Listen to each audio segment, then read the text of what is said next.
Hello भाई नमस्कार, मैं बीके विपिन आप सभी का धमाकेदार स्वागत करता हूं आपका अपना प्यारा सा प्लेटफॉर्म मिथिला मैथमेटिक्स क्लासेस में। पिछले लेक्चर में हम लोग क्लास 10th का जो फिजिक्स चल रहा था उसमें कुछ बातें देख चुके हैं। आज हम लोग उससे आगे देखते हैं। तो आइए शुरुआत करते हैं अपना बिना समय गंवाए हुए। कहता है उस समय हो गया था अभिसारी प्रकाश पुंज तक, यानी कन्वर्जेंट बीम ऑफ लाइट तक हो चुका था। कन्वर्जेंट बीम ऑफ लाइट कहते हैं सर जी किसको, जहां से अनेक पॉइंट से आकर के एक पॉइंट पर प्रकाश का किरण यानी रे ऑफ लाइट मिलता है, that's called convergent beam of light. Sir ji इसमें कहता है डाइवर्जेंट बीम ऑफ लाइट यानी अपसारी प्रकाश पुंज, यानी अपसारी प्रकाश पुंज यानी डाइवर्जेंट बीम ऑफ लाइट, वैसा प्रकाश पुंज जिसका सभी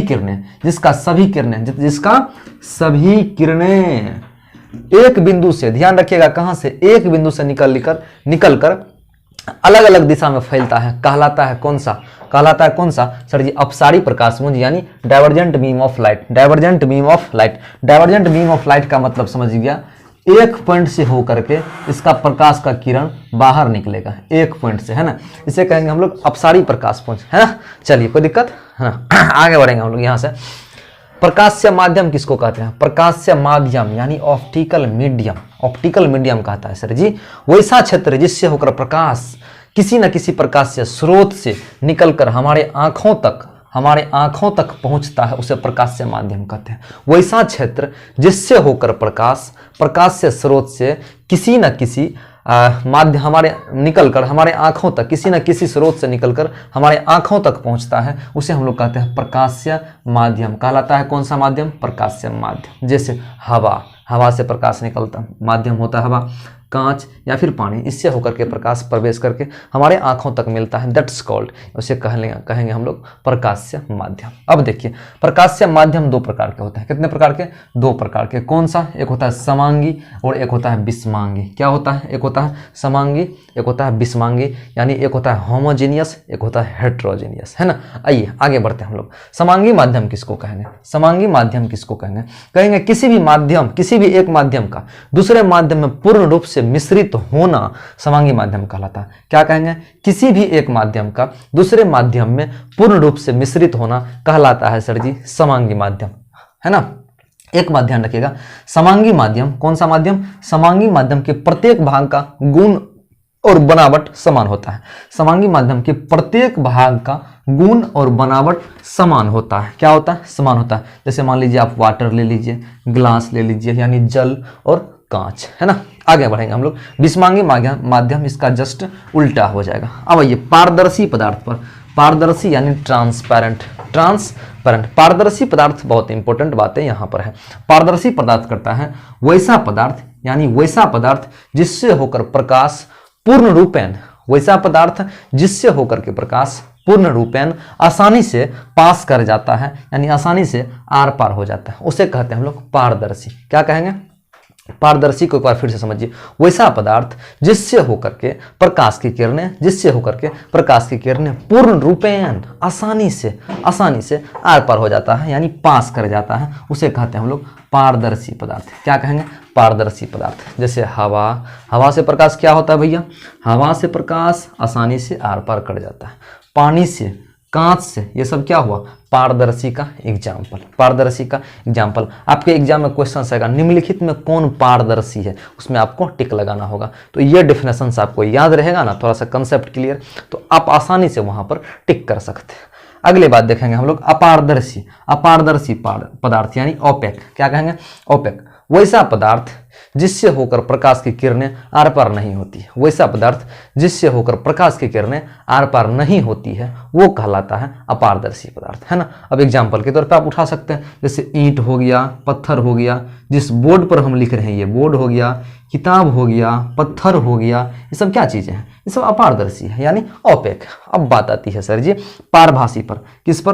पारभासी पदार्थ यानी ट्रांसलूसेंट। ध्यान रखिएगा, कुछ ऐसे पदार्थ होते हैं जिससे प्रकाश की किरणें तो कंप्लीट नहीं बाहर निकलता है, लेकिन थोड़ा बाहर जरूर निकलता है, वो कहलाता है पारभासी। क्या कहता है पारभासी? वैसा पदार्थ जिससे होकर प्रकाश की किरणें आंशिक रूप से, मतलब पार्शियली, मतलब छोटा धीरे बहुत कम मात्रा में बाहर निकलता है, कहलाता है पारभासी। कहलाता है पारभासी, यानी वैसा पदार्थ जिससे होकर प्रकाश की किरणें थोड़ा थोड़ा यानी बहुत कम मात्रा में बाहर निकलता है, कहलाता है पारभासी यानी ट्रांसलूसेंट। देखिए इसका एग्जाम्पल, घिसा हुआ कांच, बहुत इंपॉर्टेंट एग्जाम्पल, तेल लगा हुआ कागज, ये भी एक मोस्ट इंपॉर्टेंट एग्जाम्पल हो गया।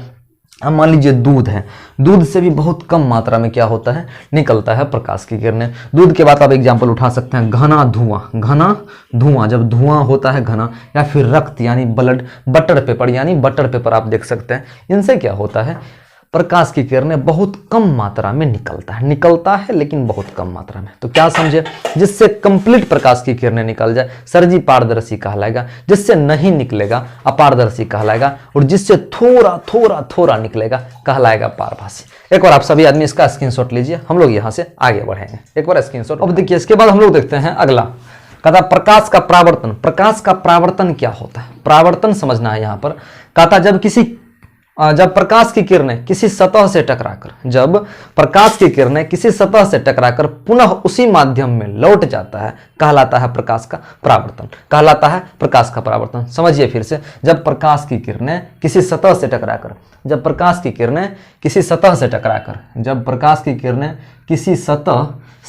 टकराकर पुनः उसी माध्यम में, ध्यान रखना है, उसी माध्यम में लौट जाता है, तो प्रकाश के लौटने की इस प्रक्रिया को हम लोग क्या कहते हैं, प्रकाश का प्रावर्तन कहते हैं। फिर से प्रकाश के प्रावर्तन को समझिए।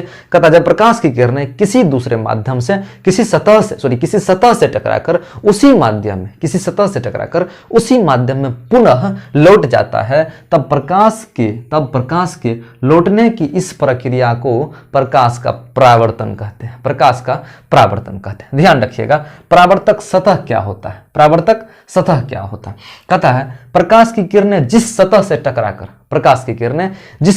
से टकराकर उसी माध्यम में लौट जाता है, तो उसे ही क्या कहते हैं हम लोग, प्रावर्तक सतह कहते हैं। जब प्रकाश की किरणें किसी सतह से टकराकर पुनः उसी माध्यम में लौट जाता है, उसे हम लोग क्या कहते हैं, प्रावर्तक सतह कहते हैं। उसे क्या कहते हैं हम लोग, प्रावर्तक सतह कहते हैं। आगे देखेंगे। कहता है प्रावर्तक सतह के रूप में अक्सर समतल दर्पण का यूज किया जाता है। ध्यान रखिएगा, प्रावर्तक सतह के रूप में हमेशा अक्सर कह लीजिए 99% चांस होता है कि समतल दर्पण का यूज किया जाएगा। किस दर्पण का, समतल दर्पण का। तो ये बात दिमाग में रखना है, प्रावर्तक सतह के रूप में अक्सर समतल दर्पण का यूज किया जाता है। नेक्स्ट टर्म है प्रावर्तन कितने प्रकार के होते हैं। प्रावर्तन दो प्रकार के होते हैं सर जी। पहला नियमित प्रावर्तन, दूसरा अनियमित प्रावर्तन। नियमित प्रावर्तन कहने का मतलब, मान लीजिए कहीं लाइट बारे, वो सीधा सब लाइट रिफ्लेक्टेड हो जाए तो वो नियमित प्रावर्तन होगा। कोई इधर, कोई उधर, कोई इधर, कोई उधर, तो होगा अनियमित प्रावर्तन। समझने की कोशिश करते हैं। नियमित प्रावर्तन, जब प्रकाश की किरणें चिकनी सतह से, ध्यान रखना है, चिकनी सतह पर पड़ती है तो नियमित प्रावर्तन होता है। जब प्रकाश की किरणें चिकनी सतह पर पड़ता है तब नियमित प्रावर्तन होता है सर जी, नियमित प्रावर्तन होता है ना। और अनियमित प्रावर्तन कब होता है, यानी इरेगुलर रिफ्लेक्शंस कब होता है, जब प्रकाश की किरणें रुखड़ी सतह पर पड़ता है। जैसे मान लीजिए टूटा हुआ रोड है तो वो तो रुखड़ी सतह हो गया ना, अगर उस पर पड़ता है तब अनियमित प्रावर्तन होगा। क्या होगा सर जी, अनियमित प्रावर्तन होगा। नेक्स्ट टर्म कहता है तब अनियमित प्रावर्तन होगा। अब देखिए समतल दर्पण में प्रकाश का प्रावर्तन। समतल दर्पण में प्रकाश का प्रावर्तन आपको जस्ट बोले हैं क्या, समतल दर्पण का यूज किया जाता है किस पर, प्रावर्तक सतह के रूप में। तो प्रावर्तक सतह के रूप में किसका यूज हमेशा किया जाता है, तो समतल दर्पण का। किसका, समतल दर्पण का। आइए बात आती है समतल दर्पण से प्रकाश का प्रावर्तन। ऐसा होता है, मान लीजिए ये समतल दर्पण है, इस पर कोई रे आ रहा है, यहाँ से कोई किरण यहाँ से आ रहा है, तो फिर जस्ट ये रिफ्लेक्ट हो जाएगा उधर की तरफ, है ना। तो ये कहलाता है, ये जो किरण आ रहा है ये कहलाता है आपतित किरण, यानी इंसिडेंट रे। और ये जो इधर भाग रहा है, ये नजर आ रहा होगा आप लोग को, ये कहलाता है आपको रिफ्लेक्टेड रे, यानी परावर्तित किरण। ध्यान रखिएगा, ये जो लंब डाला गया है, ये लंब डाला गया कहाँ पर, प्रावर्तक सतह पर, वो कहलाता है अभिलंब, यानी नॉर्मल।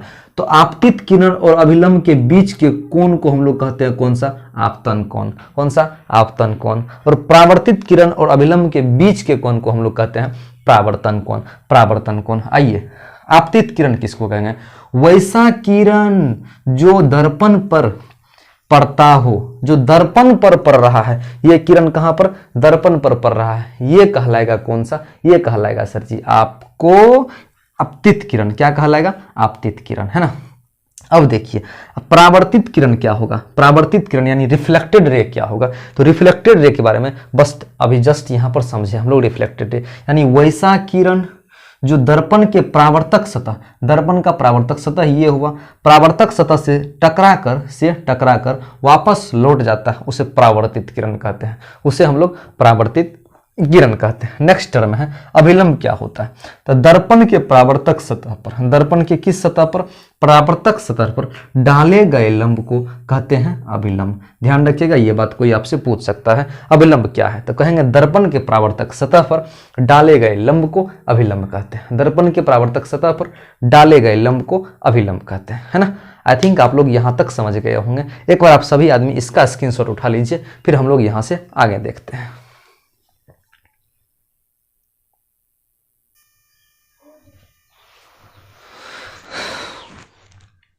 अब आइए हम लोग यहां से देखेंगे कौन चीज, आपतन कोण क्या होता है। कहता है आपतन कोण यानी इंसिडेंट एंगल क्या होता है सर जी।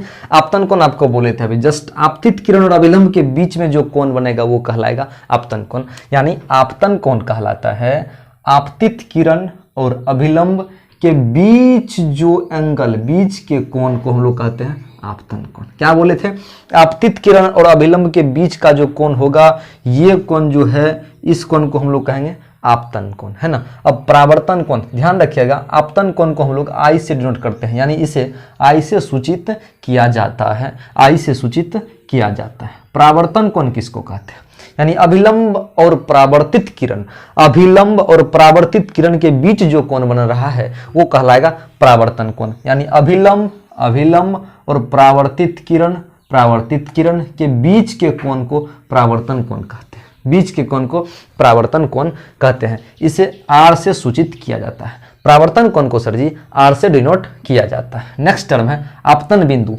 दर्पण का वैसा बिंदु, यानी आपतन बिंदु ये हुआ, दर्पण का वैसा बिंदु जहां आपतित किरण पड़ता है कहलाता है आपतन बिंदु। यानी दर्पण का वैसा बिंदु जिस पर आपतित किरण पड़ता है कहलाता है आपतन बिंदु, कहलाता है आपतन बिंदु। अब आइए हम लोग समझते हैं प्रकाश के परावर्तन के नियम, law of reflection of light.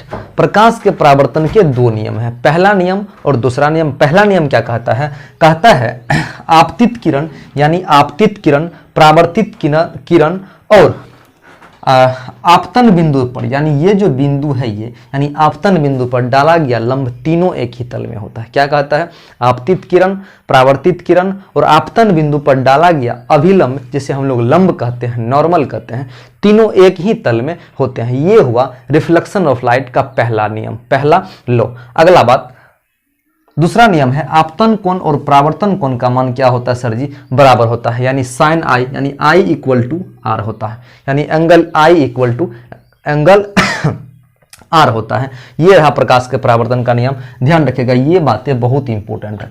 प्रकाश के परावर्तन का नियम पूछता है आपके एग्जाम में, पहला लो और दूसरा लो। आई थिंक यहाँ तक आप सभी को समझ में आ गया होगा। फिर हम लोग देखते हैं, अब अगला पार्ट का वीडियो बनाएंगे, है ना। तो यहाँ तक आप लोग कॉपी में नोट कर लीजिए, तब तक मिलते हैं हम लोग अगले क्लास में। तब तक के लिए आप सभी का दिन शुभ हो। जय हिंद, धन्यवाद। वीडियो को शेयर कर दीजिएगा, चैनल को सब्सक्राइब जरूर कर लीजिएगा, ठीक है।